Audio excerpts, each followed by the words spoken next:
kecil cantik yang berasal dari kalangan menengah ke bawah. Melihat potensi itu, orang tuanya mengikutkan Gia ke berbagai ajang model cilik dan ternyata sukses besar. Gia lalu menjadi tulang punggung keluarganya, harus menjaga tubuh dan pola makan sampai beranjak remaja. Karena persaingan di level remaja semakin ketat dan job menurun, orang tua Gia jadi stres dan sering menyalahkan anaknya karena menganggapnya kurang kurus.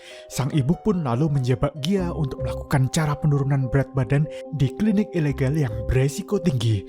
Bagaimanakah kelanjutan kisah Gia? Simak finalnya di episode kali ini.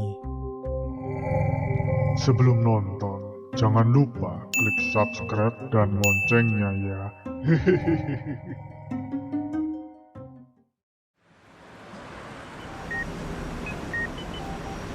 Akhirnya selesai juga. Harusnya bener kayak gini. Tapi kok dia gak bangun-bangun ya? Udah lah, gak usah dipikirin. Mending langsung dipulangin aja.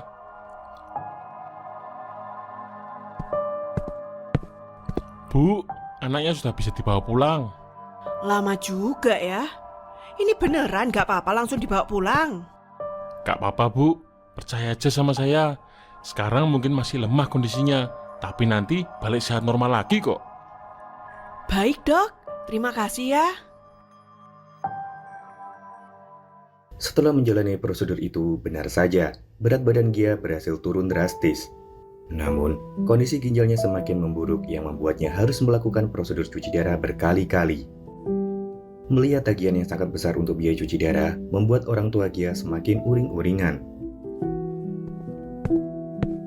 Ini, kamu pakai bye-bye fever dulu. Selalu ampuh loh buat nurunin demam. Iya, Bu. Gia, mau sampai kapan kamu sakit? Lihat nih tagihan rumah sakitmu. Pengangguran kayak kamu nggak boleh sakit. Siapa yang membayarin semua kebutuhan? Udah pak, jangan diganggu. Biarin aja istirahat dulu. Siapa tahu besok udah bisa ikut audisi lagi. Alah, semua rencana jadi rusak gara-gara kamu. Untung aja adikmu dapat beasiswa. Kalau enggak, kita mau bayar sekolahnya pakai apa? Kamu istirahat yang bener, biar bisa balik kerja lagi. Iya, Pak. Bener kata ayahmu. Dah kamu istirahat aja biar cepat bisa balik kerja. Apa mereka nggak peduli sama aku? Kenapa aku dapat perlakuan seperti ini dari orang tuaku sendiri? Hari pun berganti menjadi minggu. Namun, kondisi Gia tidak mengalami perubahan. Jadwal cuci darahnya pun semakin sering. Hal ini membuat kedua orang tua Gia semakin kesal karena mereka tidak ada pemasukan sama sekali. Sudah mencoba untuk open donasi, tapi uangnya selalu habis untuk gaya hidup orang tua Gia. Bu, Ibu, tolong Bu, perut Gia sakit banget. Bu, gimana kabarnya anak-anak sampean? Kok pada nggak kelihatan? Aduh, iya nih, yang bungsu lagi masuk asrama. Terus si Gia gimana? Harusnya udah mau lulus SMA kan ya? Anak sulung saya sekarang jadi beban keluarga aja. Sering alasan sakit biar gak sekolah.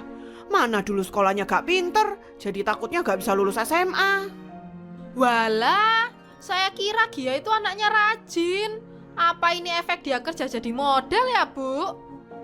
Gak tahu juga, bingung saya jadi orang tuanya. Mana dia gaya hidupnya hedon banget. Uang kita sampai mau habis buat dia doang.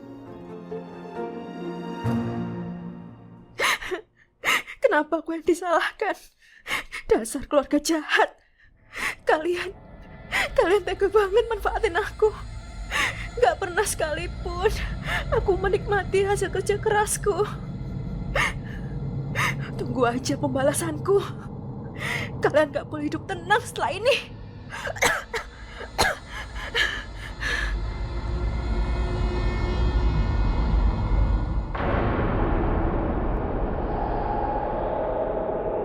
Pada hari itu, Gia mengembuskan nafas terakhirnya dengan penuh rasa dendam.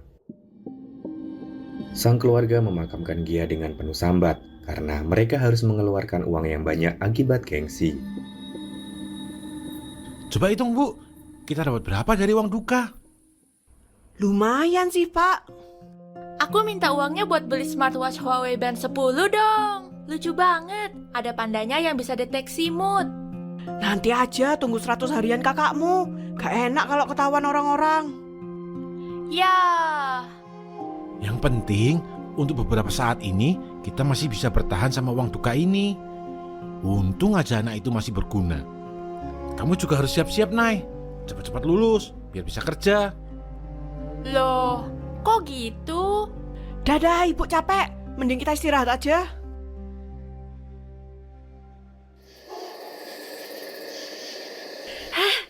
Sesak, sesak.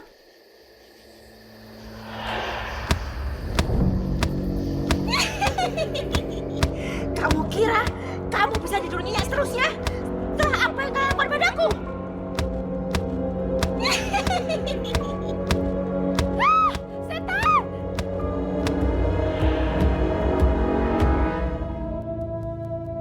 Kamu kok teriak-teriak sih? Pak, tadi ada hantu Kak Gia di sini. Ngaco kamu. Pasti kamu kecapean doang. Dadah, ayo tidur lagi. Beneran, Bu. Tadi dadaku diinjek. Heish, teler kamu ini. Kok gak percaya sih? Dah lah, aku nginep di rumah temanku aja. Gak mau aku ditindih lagi. Gila ya kamu. Sudah malam ini.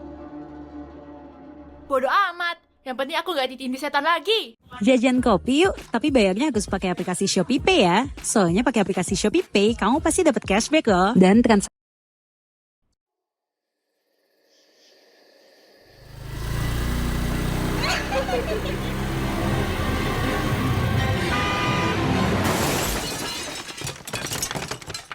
Naya yang nekat keluar malam itu akhirnya mengalami kecelakaan dan membuatnya koma di rumah sakit.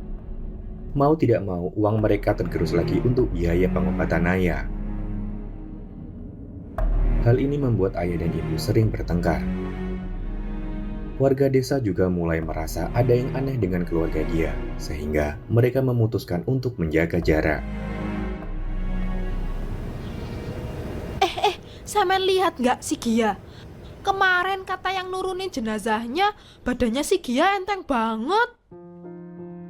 Perasaan Gia dulu badannya sehat bugar. Kok bisa tiba-tiba sakit-sakitan gitu? Mana pas sakit keluarganya nutupin banget. Apa kena ain ya? Loh, asal sampean tahu, keluarga itu cuma ngasih makan kentang rebus buat anak sulungnya. Dulu saya pernah diceritai, katanya anaknya yang model itu mau diet. Wah, egois banget ya. Berarti itu orang tuanya Gia. Anaknya dituntut buat kerja dari kecil. Bapak ibunya tinggal ongkang-ongkang kaki, nikmatin duitnya aja. Iya, Bu. Jangan diajak arisan lagi. Mereka ini tahu apa sih?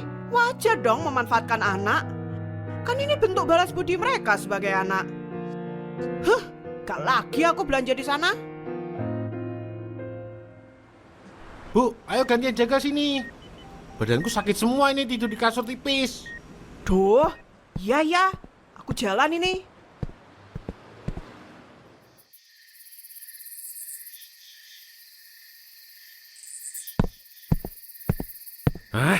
Udah rajin bayar iuran lampu, kok tetep aja mau mati. Pasti dikorupsi nih uangnya. Mana sih kuncinya? Kok kayak kantong Doraemon?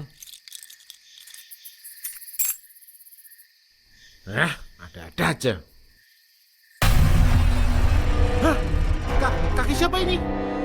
Loh, Pak, lupa kah sama anaknya sendiri? Ampun! Aduh!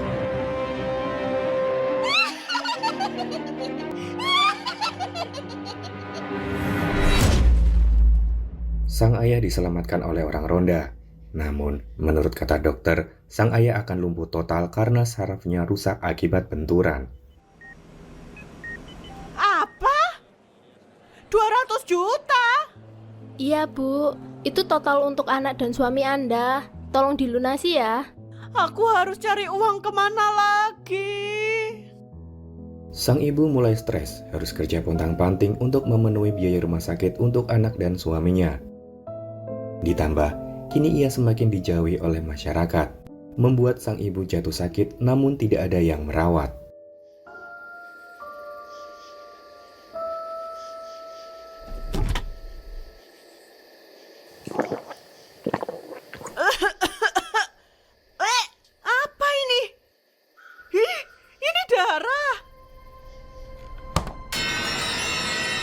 Gimana Bu, darah Gia? Udah bersih belum? Atau Gia perlu cuci darah lagi? Gia, nak, ampun nak, ibu salah. Tolong maafin ibu ya. Maafin? Gak adil dong buat Gia. Bapak sama Naya aja ku hukum.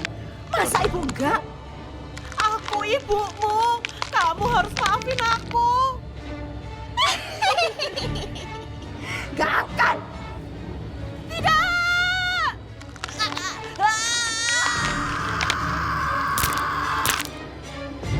Sekarang ibu udah gak bisa bohong lagi.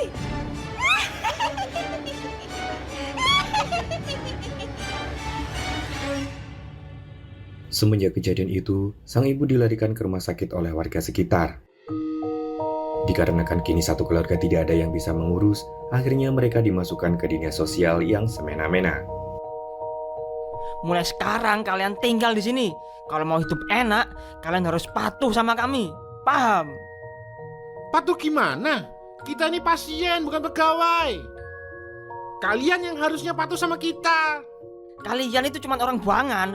Kalau masih pengen hidup, mending nurut. Lagian bapak udah lumpuh, istri sampean gak bisa ngomong, anak sampean masih koma. Emangnya bisa apa? Dasar kurang ajar. Mending kalian istirahat. Besok kalian harus kerja bantuin cari dana untuk tempat ini.